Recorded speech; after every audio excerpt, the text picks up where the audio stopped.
So yesterday I uploaded a guide about how to perform amphibious invasions and land units navally, all the different methods there were to do that, as it is something you guys have asked me how to do for a very long time now, and I wanted to add on to this guide series. Another question you guys ask me all the time is how to aerially land units, how to land units from planes, and how that works, especially revolving around like World War II scenarios, for example, the landings before Normandy. Well, for this example, I have prepared 3 units for you: a Marine group, a Globemaster 3 plane, and a Nighthawk helicopter. The most important thing to note about all of these, the aerial units that is that they are all transport units, TRPs, that were made under the air designs and pumped out there, but they are different. So the ones you'll see more in the different scenarios are actual planes, not helicopters. Usually mid or high air targets. Transports are usually going to be mid-air targets. So they need to operate out of air bases. They cannot simply hover wherever they want, and they can only refuel out of air bases. This is important because it affects how you're going to interact with them. Since this is what you're going to be dealing with for almost all of SRU and SR games in general, so we do have this plane landed at an air base. So this is going to go pretty simply. It's actually very similar to amphibious and naval invasions and the like. The tactics are up to you of how to use this. Beware of anti-air systems, be they built entrenched like actual buildings, or be they systems on the ground which may have long range or that you just may not see. I'm just going to teach you the mechanics. So we have the 2nd Marines. If we want to load this up, we'll have to find something that has enough cargo capacity for it. As you see, the Marines are chonky. They weigh 108 tons. As we can see, the total weight, however, is only 90 tons, so there's probably some kind of research at work here to make this way less than its total value in equipment and in its supplies, because supplies and stuff adds to the weight. There's probably a technology somewhere that has reduced it here. I can, technically speaking, load any single unit that can fit into a plane or helicopter and bring it essentially wherever I want. The thing with the planes is that if it doesn't have this airdroppable status, then it's going to work the same as using a normal merchant marine or a non-amphibious transport or an APC to move little foot-based units like this around. It's going to work in that I can bring it to any airbase, but I cannot drop it somewhere with parachutes, for example. So to actually get it on the plane, let's check what we can transport. We have a cargo capacity of 936, so we have more than enough. So we're going to select the Marines. We're going to select Load Into. We're going to right-click on the hex that has the Globemaster, and we are going to click on the Globemaster. We'll then unpause. We'll see we load up onto the rails.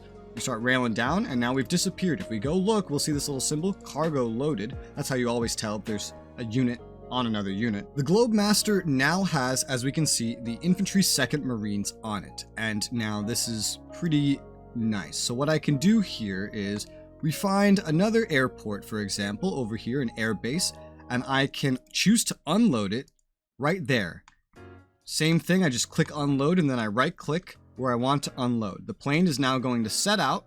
It's going to fly over here and it will unload the Marine while also landing itself because it's at an airbase. Since this was one airbase to another airbase, we didn't even need an airdroppable unit to do this. It was just a normal transport mission like you could do with any APC and etc. like I mentioned. However, I can also choose to drop these guys off with parachutes because they are airdroppable. So we're going to repeat these same steps. We are going to click the Marines, we are going to load into, we're going to right click onto the Globemaster, we're going to unpause, and then we are going to take the Globemaster. We're going to choose to unload just one hex right where we started with the Marine unit. And we're going to right click. We're going to see the Globemaster fly out, fly down to its location, and voila, it dropped it off. It's now returning to base where it was last based out of to refuel as it has completed its mission. It has airdropped these Marines. You can do this anywhere so long as you have range and have met all the other requirements I have stated, and you have permissions to go where you go or are willingly defying their airspace. You can do this, and doing this actually counts the same as an amphibious landing. It will capture territory, and so you can capture territory behind enemy lines, or you can go in more stealthy, but I cover that more in other guides. Now, that's not it. That is the basics, and that's what you're mostly going to be dealing with in every single SR scenario that you deal with. However, there are also helicopters. Now, what sets helicopters and things like Zeppelins apart is the fact that they are close air targets. And the thing about a lot of these close air targets is that they can hover. As you see, this thing's just hovering out here. Technically speaking, it can land. It's not just flying forever. So right now, it's technically landed here, as helicopters can land wherever they want, and they can refuel wherever they want. Close air targets can usually do this. I believe all of them should be able to. And so this goes by a bit of different rules. We can load up onto this literally wherever we want. So let's go ahead and take it. Let's fly it up just north of our Marines. We'll take the Marines, load into, and we're gonna right click the Nighthawks, and we're gonna walk on up, and then we're gonna hop into them just like we hopped into anything else. And voila. Now we have just loaded up, and then I can unload these pretty much wherever I want as well, such as over here on these mines.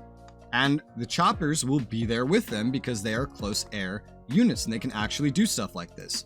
Now, just note, it doesn't always have to be a transport class unit. You can do this with any air unit technically, and simultaneously C units and APCs that have cargo capacity, but these are the rules that they function under. Aside from directly showing you APCs in action, which I don't think I necessarily need to now that you've seen all this, I've shown you every way generally to move your units around the map and how they function across my guides, including roads versus rails and all the like. With that, another long-term question appearing in the guides and the Let's Play videos I make has been answered.